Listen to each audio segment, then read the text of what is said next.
Après des mois de préparation, ça y est. Il est 6h10 ce 28 mars 2025 lorsque nous levons l'ancre du mouillage de la Playita au Panama.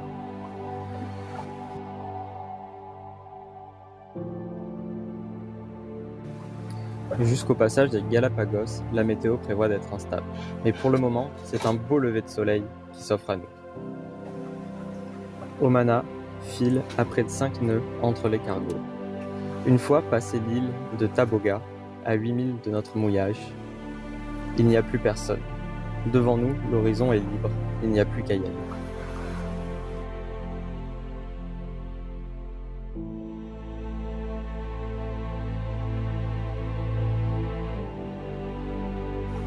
Quelques heures après notre départ, donc, nous pêchons notre premier poisson. Celui-ci agrémentera parfaitement les repas de la journée. Le spi est tissé, nous n'avançons pas très vite, mais tout de même la moyenne reste correcte, entre 5 et 6 nœuds. Au fur et à mesure de la journée, le vent tombe. Nous passerons notre repas du soir sur un lac.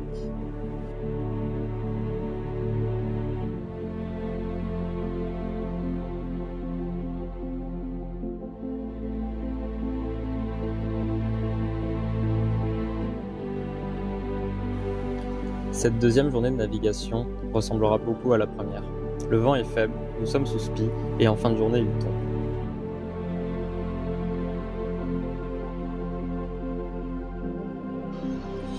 Bon ben voilà, ça fait 2 jours qu'on est parti de Panama City. On était au mouillage de la Playita par ici.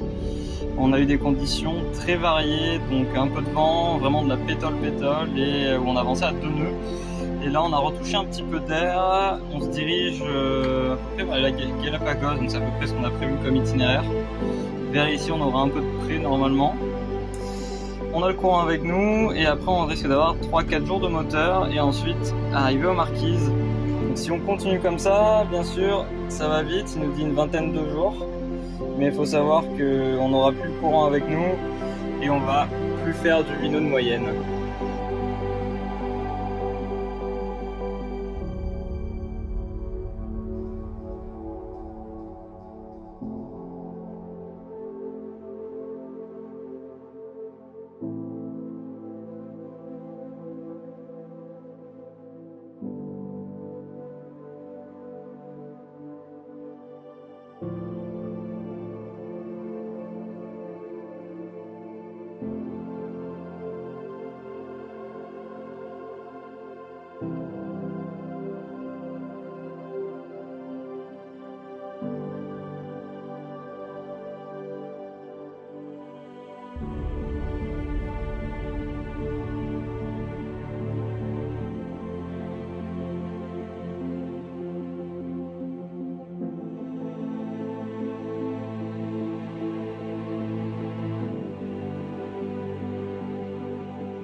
En cette fin de matinée de cette troisième journée de navigation, nous apercevons malheureusement, au large, plein de débris dans l'eau. En prenant de la hauteur avec le drone, c'est de plus en plus impressionnant. Dans un premier temps, il s'agit d'un DCP, dispositif de concentration de poissons. Les pêcheurs les installent pour attirer les petits qui attirent les gros et ensuite ils peuvent venir se servir. Ce DCP faisait plusieurs centaines de mètres. Il a fallu le longer pour trouver la sortie et ainsi continuer sur notre cap.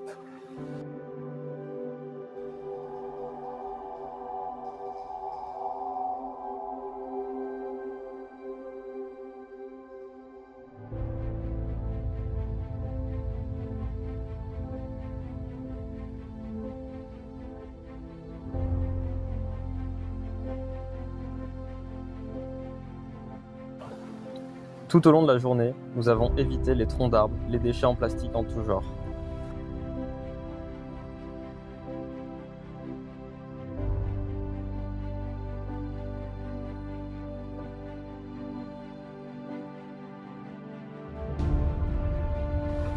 De même, il y avait une traînée orange sous l'eau qui nous donnait l'impression de naviguer dans des eaux profondes alors qu'il y avait près de 3000 mètres de fond sous le bateau.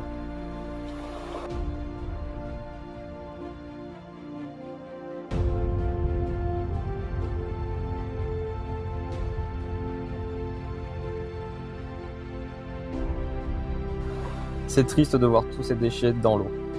C'est une vraie poubelle, je n'ai jamais vu ça de ma vie. Et pourtant, les poissons s'y accommodent bien. Il y a de la vie là-dessous. On a vu des requins, des tortues et des centaines de poissons différents. La mer était tellement dense en plastique que notre hélice s'est prise, malgré le fait qu'elle soit à l'arrêt, avec un gros sac plastique. Il a fallu plonger pour démêler tout ça quand le vent est tombé et qu'il a fallu démarrer le moteur.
Les quarts de nuit ont été établis. Je passe en premier, mon père en deuxième et JP fait le lever de soleil. Régulièrement, ceux-ci se ressemblent. En début de nuit, peu de vent, nous sommes régulièrement au moteur. Puis le vent monte et on envoie toute la toile. Au matin, Omana file régulièrement à près de 6 nœuds.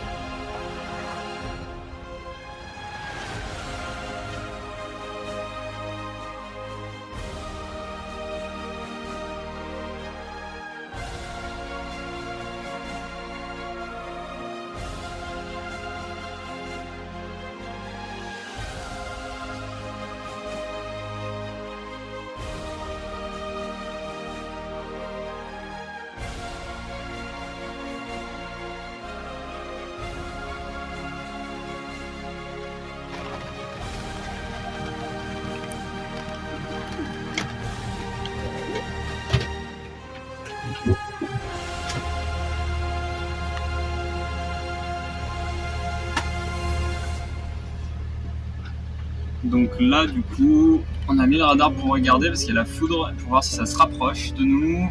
Ici, on est à peu près à 2000 et le grain, du coup, est en train de se rapprocher légèrement de nous dans cette direction. Donc on a mis le moteur et on espère pouvoir s'en échapper.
Les conditions sont très variables. Nous sommes dans le Poteau Noir. Cette zone est redoutée par beaucoup de marins. Le vent y est très instable, en force, en direction. C'est un endroit où on peut se retrouver à sec de toile, avec beaucoup de vent, comme avec toute toile dehors, avec un bateau à l'arrêt. Tout ça dans la même journée.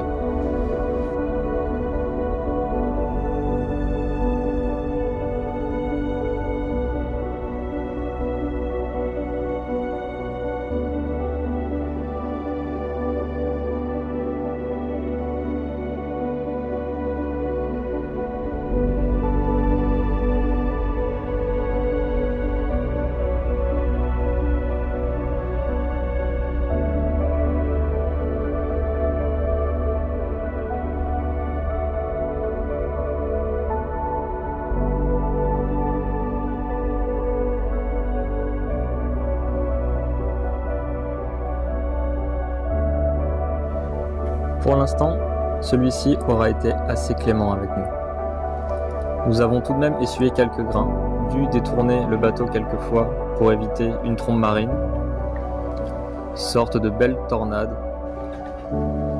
Mais tout ça est vite oublié. Ici, il y a de la vie sous l'eau. Nous avons la chance de croiser des dauphins presque tous les jours, de jour comme de nuit, des oiseaux, différentes espèces, tous les jours également. C'est un spectacle qui ne s'arrête jamais.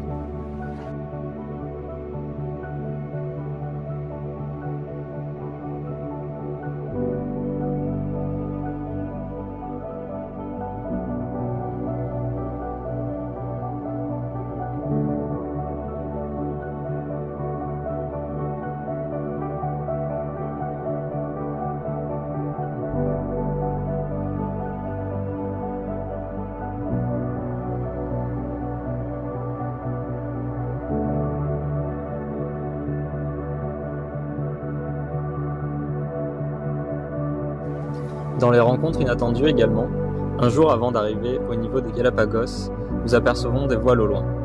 Nous savons qu'il y a une course qui est partie du même endroit que nous quelques jours plus tôt. Une course de bateau de 5,80 m, c'est la Mini Globe Race. Le concept, c'est acheter un bateau en kit, le monter soi-même, et ensuite partir faire le tour du monde à son bord, en course. Le bateau que nous avons rencontré, c'est Argo Solo. C'est toujours émouvant, ça fait quelque chose de rencontrer quelqu'un si loin des terres. On se rend compte que sur Omana, on a de la chance, on a de la place et de l'espace par rapport à lui.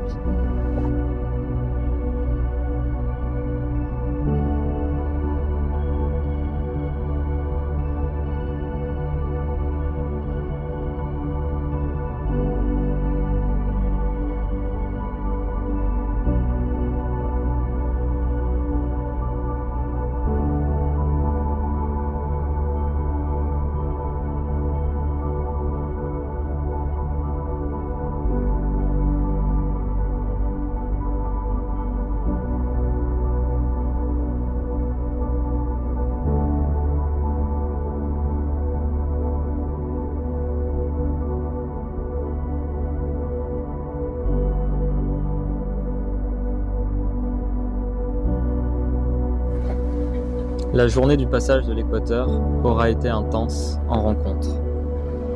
C'est une famille de baleines qui vient à côté d'Omana faire le show. Nous avons stoppé le bateau pour l'occasion afin de profiter pleinement de ce spectacle offert par la nature.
Pour couronner le tout, nous passons l'équateur dans de belles conditions.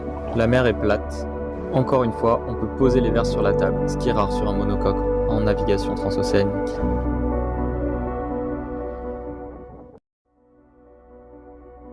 « 10, 9, 8, 7, 6, 5, 4, 3, 2, 1.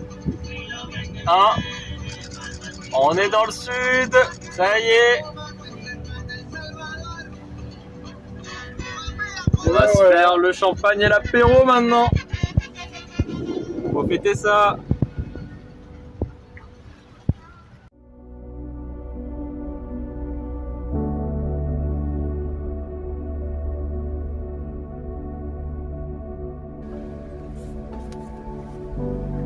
Au réveil, nous apercevons les Galapagos. C'est très frustrant de ne pas pouvoir s'y arrêter. La réglementation ici est très complexe, ça coûte cher, alors on préfère passer notre chemin. Encore une fois, il y a énormément de vie sous l'eau. Pour l'instant, cette navigation est celle où j'ai vu le plus d'espèces différentes. Des tortues, des requins, des otaries, des oiseaux. Il y a même un cachalot qui nous a suivis quelques heures pendant la nuit. Il était à 3 mètres du bateau. C'est assez terrifiant, mais beau à la fois.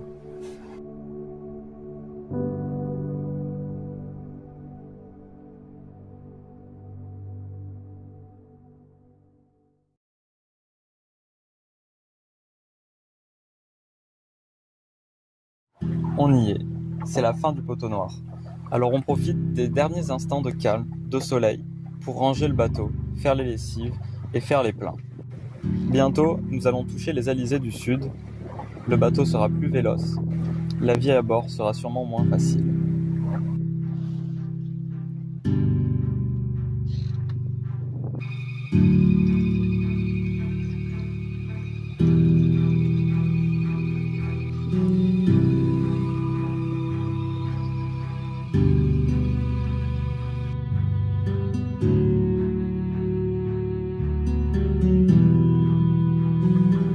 Pour ces derniers instants dans des temps calmes, encore une fois le Pacifique nous a gâtés. Au programme, des bancs de dauphins et des otaries. C'est un spectacle qui ne s'arrête jamais. Depuis que nous sommes partis de hier, jamais un océan, une navigation n'a été aussi riche en rencontres.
Voilà, alors pour faire un petit point sur la situation, donc on est parti de Panama il y a maintenant 8 jours. On est parti du mouillage de la Playita, on a passé les Galapagos et en fait toute cette zone qui est de chaque côté de l'équateur est réputée pour être le poteau noir, donc une zone où il y a des grains, du vent, pas de vent, du vent, pas de vent, du vent de face, du vent arrière, donc c'est très changeant. Et on a eu vraiment beaucoup de chance dans cette zone-là. Au final, le vent a été plutôt clément avec nous. Donc là, depuis qu'on a passé la Galapagos, le but c'était de descendre assez sud pour choper du vent. Parce qu'en fait, du coup, dans cette zone-là, on a des nuages et du vent instable. Et à partir de 3 degrés sud, pour notre cas, on commençait à avoir du vent stable. Et maintenant, le but c'est d'aller vers les Marquises. Donc là, pour bien comprendre ce qui se passe, j'ai pas téléchargé plus de météo que ça, parce que ça prend du temps avec le téléphone satellite, mais on voit bien que la zone au-dessus, dans laquelle on se trouve actuellement, donc la zone bleue, c'est une zone où il n'y a pas trop de vent, et plus on descend du coup vers le sud, plus ça se remplit et plus on a du vent. Donc c'est là-dedans qu'on va essayer de tricoter pour arriver jusqu'aux marquises. Au niveau du routage, du coup, c'est plutôt optimiste. Ça fait 8 jours qu'on est parti. Il nous prévoit une arrivée dans 17 jours. En moyenne, tous les modèles sont à peu près d'accord pour 17 jours. Une moyenne de 6 nœuds 9. Alors là, pour l'instant, on a du mal à la tenir. C'est normal parce que justement, on voit bien qu'on est dans du vent qui va monter. Donc petit à petit, on devrait accélérer avec le courant qui est pour nous aussi. Donc maintenant, il n'y a plus qu'à.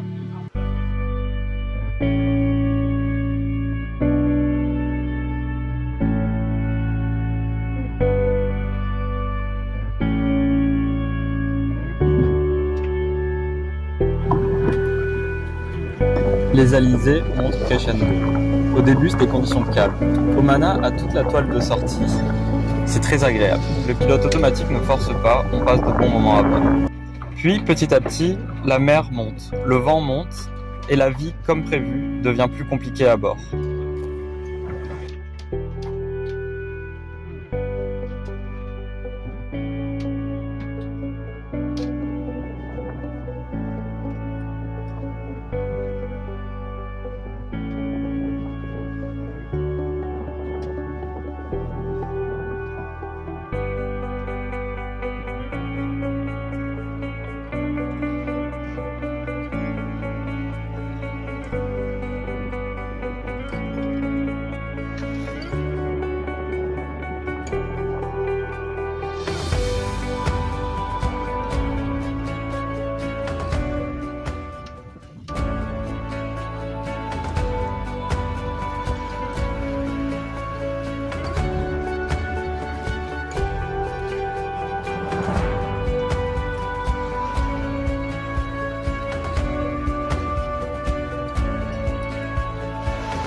Nous essuyons des paquets d'eau de mer toute la journée.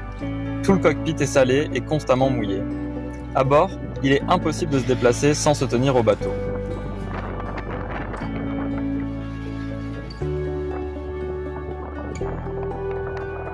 La météo prévoit ce genre de conditions pour les 10 prochains jours. Alors il va falloir s'y faire. Un coup ça va monter, un coup ça va descendre. Il faudra profiter des périodes d'accalmie pour faire tout ce qu'on a à faire à bord du bateau. En attendant, Omana avale les milles et ça fait plaisir.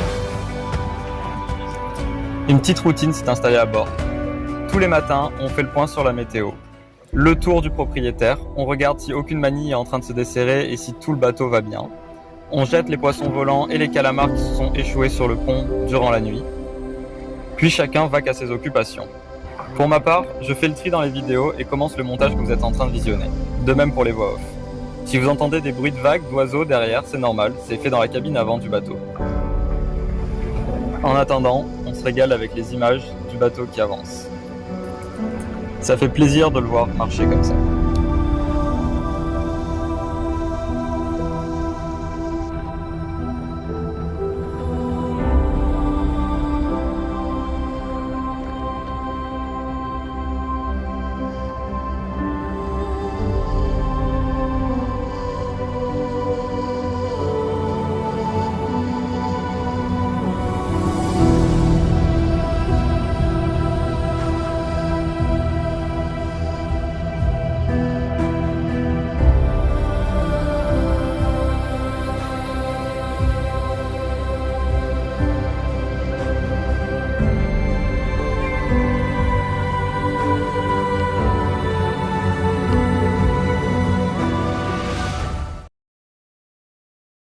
Les jours passent et les milles défilent, ça fait plaisir.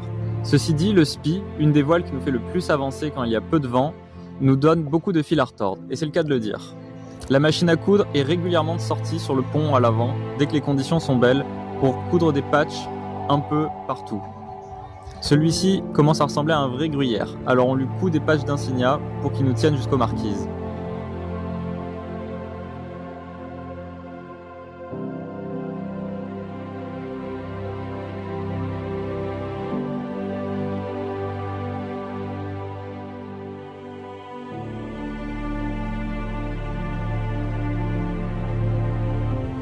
De même, les anneaux qui servent à accrocher le SPI à ces 3 points sont tous partis, ont presque tous explosé. Alors on a fait ce qu'on a pu pour essayer de les réparer, en espérant que ça tienne jusqu'aux marquises. On a un deuxième SPI à bord d'Aomana, mais on aurait aimé se servir de celui-ci jusqu'aux marquises. Alors régulièrement, on en prend soin du petit. On l'affale, on le met sur le pont, on le répare, on le renvoie, et Aomana glisse à nouveau.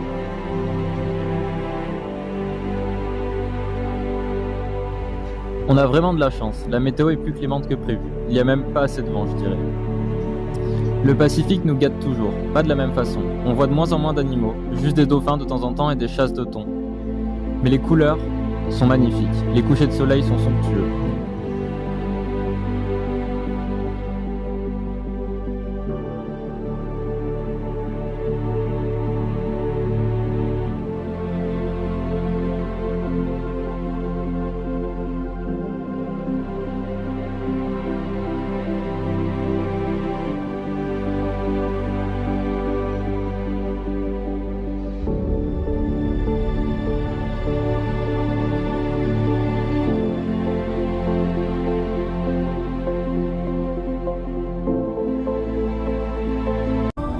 Puis, ce qui devait arriver arriva. Au petit matin, lors d'un grain, le SPI explose. Nous réussissons tant bien que mal à tout ramener à bord du bateau. Le temps de réparer le second SPI, le vent monte. Pas besoin de l'envoyer. Nous continuons notre route sous Génois et GV.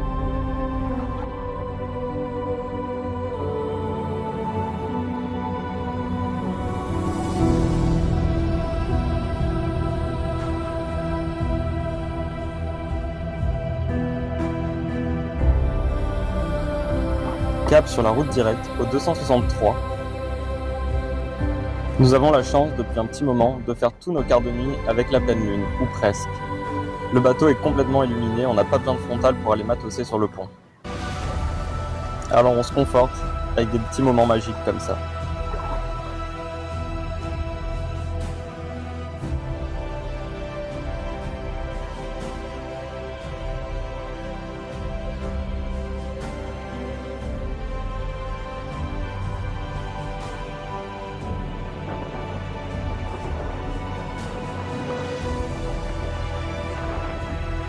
Régulièrement, nous avons la visite de nos amis les dauphins. On a beau en voir presque tous les jours, c'est toujours aussi sympa.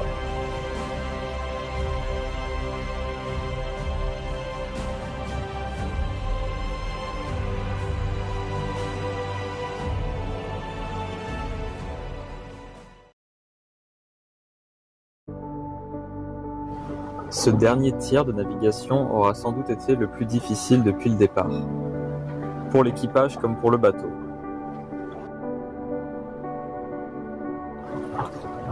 Aux alentours du jour 16 de navigation, on se rend compte que Aomana a du mal à prendre des vagues. Il ne réagit plus comme d'habitude, il est beaucoup moins agréable à la barre. Lors d'une plongée de la caméra sous l'eau, dans le but de filmer un banc de dauphins, je m'aperçois en visionnant les images que la coque est couverte de pousse-pieds sur son intégralité. Alors pendant 2 jours, on réfléchit et on essaye des solutions qui ont plus ou moins bien marché. Tendre un bout le long de la coque et en faire coulisser un là-dessus pour enlever les pousse-pieds. Ça a marché à peu près bien.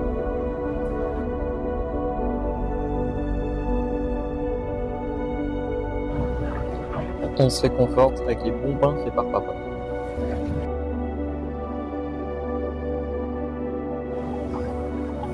Le passage que je redoutais le plus dans cette Transpacifique, c'était le poteau noir. Un passage réputé instable, avec des vents très changeants.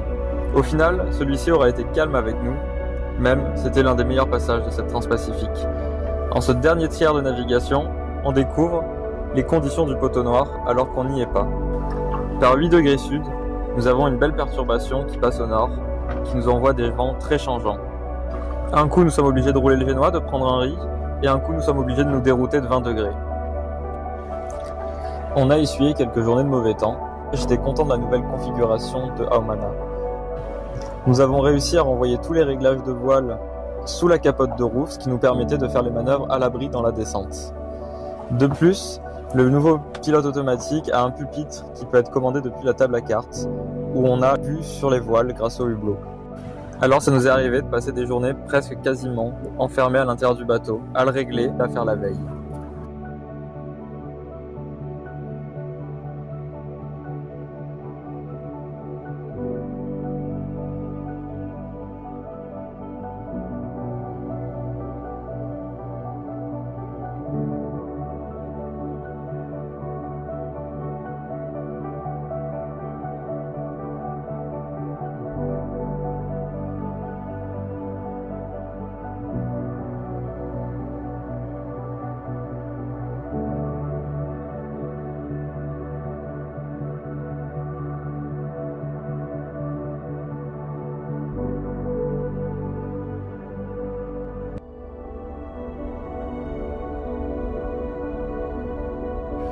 Même si ça n'est pas parfait, le coup de nettoyage a sans doute fait du bien. On essaye différentes configurations de voile afin de garder un 7 nœuds de moyenne.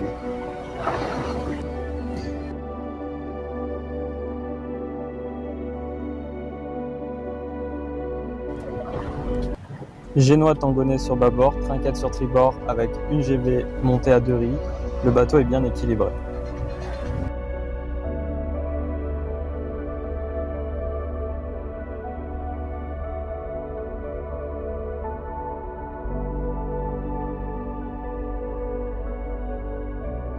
Dans cette configuration, avec le génois tangonais sur bâbord, on remarque que la trinquette ne se fait pas déventer lorsqu'elle passe sous le vent de la GV.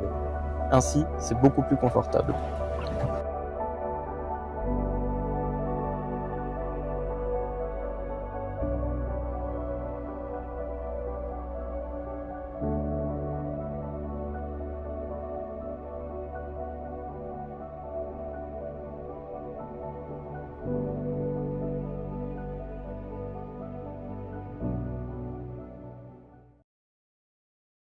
Cette fin de navigation s'effectuera dans des conditions très variables. À bord, nous n'avons pas le temps de nous ennuyer. Il faut régulièrement adapter les voiles aux conditions. Un coup, nous sommes sous les grains, un coup à l'arrêt. Si on veut avancer, il faut vraiment être réactif avec les réglages des voiles et adapter la toile en fonction du vent. Nous avons essayé plusieurs configurations plutôt sympathiques. Génois plus trinquette plus GV, le bateau était très bien équilibré, le pilote automatique ne forçait pas, c'était un régal à la barre. De même, génois complet et trinquette tangonais. Cette configuration était sympa la nuit, lorsque l'on devait glisser pour aller en plein vent arrière.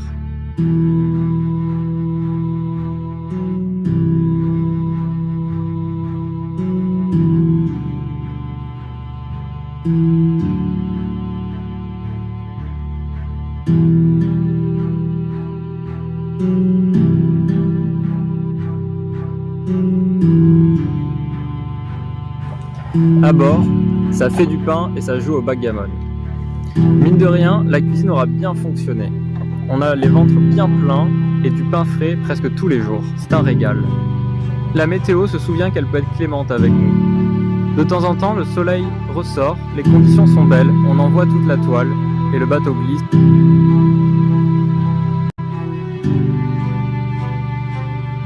À moins de 300 000 des côtes des Marquises, nous apercevrons nos premières frégates. Ces oiseaux nous indiquent que les côtes ne sont plus très loin, ça fait plaisir. Moins sympa dans le genre, nous évitons quelques DCP et croisons quelques navires de pêche chinois. Il faudra rester vigilant car les navigations de nuit seront plus compliquées si on doit éviter un filet ou tout dispositif de concentration de poissons. En attendant, on profite de chaque brin d'air pour avancer au maximum. La météo prévoit de la pétole devant, on fait marcher le bateau au mieux qu'on peut.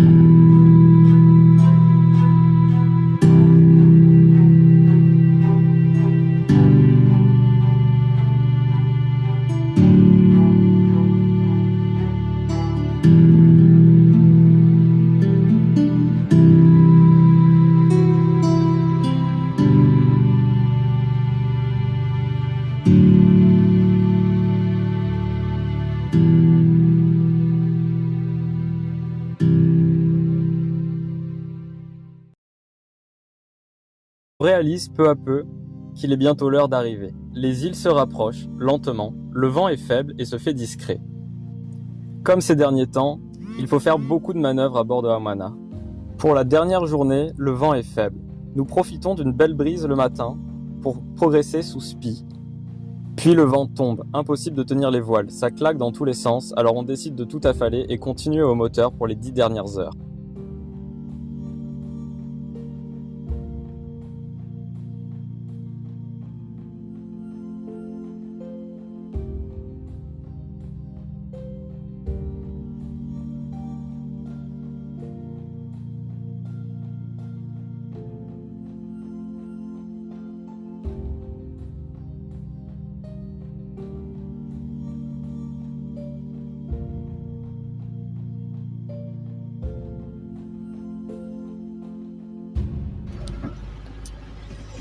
Ça y est, on arrive bientôt, plus que 37 000 à faire, on va arriver donc dans la nuit, aux alentours de 23 h je pense. Actuellement c'est pas fameux, on est au moteur.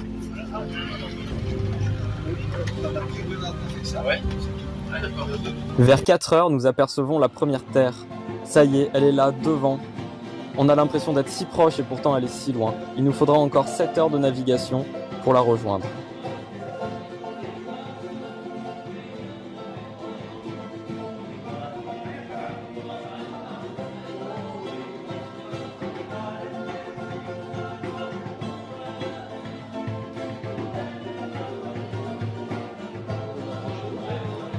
Le dernier coucher de soleil sur cette transpacifique était magnifique, avec l'île de Fatouiva en fond.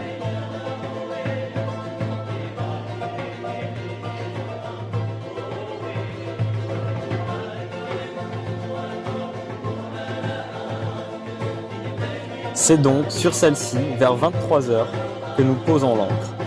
De nuit, et nous découvrons cette île magnifique au relief escarpé au petit matin. Ça y est, il va falloir un peu de temps pour réaliser. On vient de parcourir 4000 milles et 27 jours en mer. Le bateau s'est super bien comporté, mis à part un spi explosé. Tout va bien à bord. Il n'y a plus qu'à découvrir ces îles magnifiques.